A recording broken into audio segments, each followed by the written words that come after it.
পালং শাক বেছে নিচ্ছি। পালং শাক দিয়ে মুরগি রান্না করব।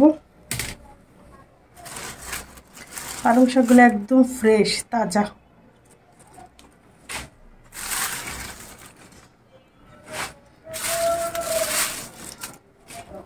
পাতাগুলো বড় বড় আছে।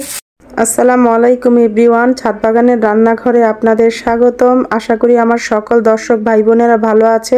আমিও আল্লাহর অশেষ রহমতে ভালো আছি। এই তো খুব ছোট্ট একটা ভিডিও নিয়ে চলে আসলাম। আশা করি আপনাদের সকলের ভালো লাগবে। পরিমাণ মতো তেল দিয়ে তেলটা গরম করে নিচ্ছি। এখন দিয়ে দিব আমি কুচি করে রাখা পেঁয়াজ,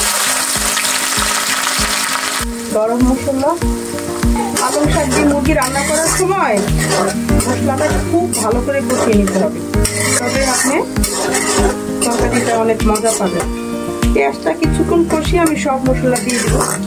এই তো পেঁয়াজটা কিছুক্ষণ ভেজে নিয়েছি। এখন এক এক করে মশলাগুলো দিয়ে দিব। আদা রসুনের পেস্ট পরিমাণ মতো, এটাতে আদা রসুন পেঁয়াজ একসাথে বাটা আছে। হলুদের গুঁড়ো দিব। আমি একটু ঝাল খাই, ঝালটা একটু বেশি দিব। ঝালটা আপনাদের পছন্দ মতো দিবেন। মশলার গুঁড়া,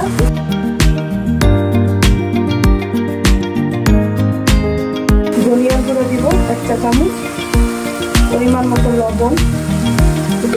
একটু পানি দিয়ে মশলাটা খুব ভালো করে কষিয়ে নিব। পানিটা আমার কষানো হয়ে যাবে। খুবই ভালো করে কষিয়ে দিতে হবে মশলাটা। যতটুকু পানি দিয়েছিলাম পুরোটা পানি শুকিয়ে গিয়েছে। খুব ভালো করে কষিয়ে নিয়েছি। এখন আমি দিয়ে দিব মুরগির মাংসগুলো। আমি ফার্মের মুরগি নিয়েছি, আপনারা যে কোনো মুরগি দিয়ে রান্না করতে পারেন। আর আমি ফার্মের মুরগিটা ভেজে নেই, আপনারা চাইলে ভেজেও রান্না করতে পারেন। কালারটা কত সুন্দর লাগতেছে, সুন্দর একটা কালার আসছে। মশলার সাথে আমি এখন মাংসটা কিছুক্ষণ কষিয়ে নিব।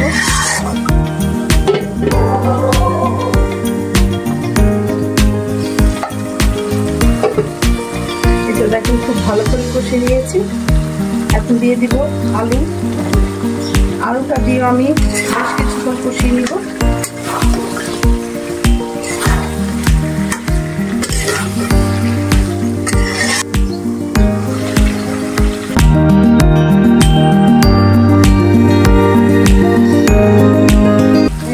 বেশ কিছুক্ষণ কষিয়ে নিয়েছি। এখন আমি শাকগুলো দিয়ে দিব। তো শাকের গায়ে থেকে অনেক পানি ছাড়ে, আশা করি শাকের পানিতেই হয়ে যাবে তরকারিটা।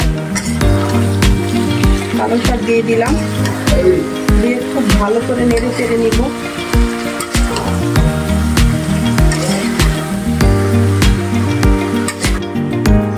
ঢাকনা দিয়ে দিলাম।